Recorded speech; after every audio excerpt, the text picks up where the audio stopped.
আমি বুঝতে পারছি না। আমি তাই করেছি, বিজয় যে বলেছিল। হয়তো এটা ভেঙে গেছে বা অন্য কিছু।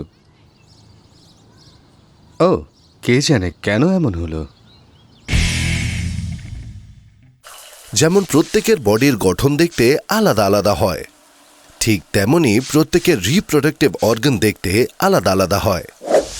জন্মসূত্রে যারা পুরুষ বা মেল, তাদের হয় একটা পিনাস, দুটো টেস্টিকল সম্পন্ন স্ক্রোটাম এবং একটি এনাস। এগুলি সব শরীরের বাইরে থেকেই দেখা যায়। পিনাস তৈরি হয় নার্ভস, ব্লাড ভেসেলস এবং টিস্যুস দিয়ে। এতে কোনো বোনস বা হাড্ডি থাকে না। পিনাসের সাইজ আলাদা আলাদা হয়। তুলতুলে বা নরম অবস্থায় পিনাস থাকে ছোট্ট আকারের। একটি ইরেকশন তখন হয় যখন পিনাসে ব্লাড ফ্লো বেড়ে যায় এবং সেটি শক্ত হয়ে যায়। ইরেকশন হওয়ার পরে পিনাসের সাইজ লম্বায় 2.5 থেকে 6 ইঞ্চি অবধি হতে পারে। অনেকের পিনাসের ওপরের চামড়ার সামনের অংশটা কাটা থাকে, আবার অনেকের পিনাসের ওপরের চামড়া ইনট্যাক্ট থাকে। দুটোই নর্মাল।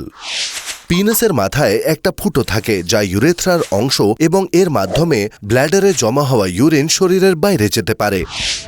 এই ইউরিথ্রার মাধ্যমে স্পার্ম বহনকারী সাদা ফ্লুইড সিমেন শরীরের থেকে বেরোয়। সিমেন এবং ইউরিন একই সঙ্গে বেরোয় না, এবং যখন একজন ব্যক্তি ইজ্যাকুলেট করে অথবা তার সিমেন বেরোয়, সেই মুহূর্তে সেই ব্যক্তি ইউরিন পাস করতে পারে না। পিনেসের পেছনের দিকে শরীরের সঙ্গেই ঝুলতে থাকে একটা পাতলা নরম চামড়ার পাউচ, যার মধ্যে থাকে টেস্টিকলস, যাকে টেস্টিস বা বলজও বলা হয়। এই টেস্টিসে হরমোনস তৈরি হয় এবং পিউবার্টির পরে এতে তৈরি হয় স্পার্ম। পুরুষ অর্থাৎ মেলদের মধ্যে ইন্টারনাল রিপ্রোডাক্টিভ অর্গানসও থাকে। এই টেস্টিসের চারদিকে ছড়ানো থাকে কয়েক লম্বা ফিট একটা টিউব, যাকে বলা হয় এপিডিডাইমাস। টেস্টিসে তৈরি স্পার্ম এপিডিডাইমাসে গিয়ে ম্যাচিওর হয়ে বেরিয়ে আসে। এপিডিডাইমাসের লম্বা হওয়ার ফলে স্পার্ম ম্যাচিওর হওয়া এবং বাইরে আসার সময় প্রভাবিত হয়। 3টে আলাদা গ্ল্যান্ডে তৈরি ফ্লুইড স্পার্মের সাথে মিশে সিমেন তৈরি হয়, এবং এই 3টে গ্ল্যান্ডস হল সেমিনাল ভেসিকলস, প্রোস্টেট গ্ল্যান্ড এবং কাউপার্স গ্ল্যান্ডস। যখন পিনাস ইরেক্ট হয়, কাউপার্স গ্ল্যান্ড থেকে ইউরিথ্রার মাধ্যমে অল্প মাত্রায় ফ্লুইড পিনাসের মুখে বেরোয়, যাকে বলা হয় প্রিকাম।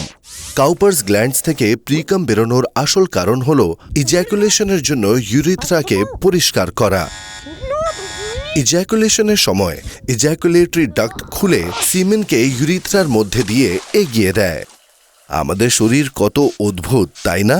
এই কারণেই নিজেদের খেয়াল রাখবেন যাতে আপনারা সুস্থ এবং সুখী থাকতে পারেন। দারুণ, এটা ছিল অসাধারণ। বুঝলে তো? বুঝতে পেরেছ? না, কিন্তু আমি একটা দুর্দান্ত প্রোফাইল পিকচার পেয়েছি নিজের হোম পেজের জন্য। ঠিক আছে, আবার দেখা হবে। teenbook.in বা amaze.org এ আসতে বা আমাদের ইউটিউব চ্যানেল দেখতে ভুলিস না। বাই।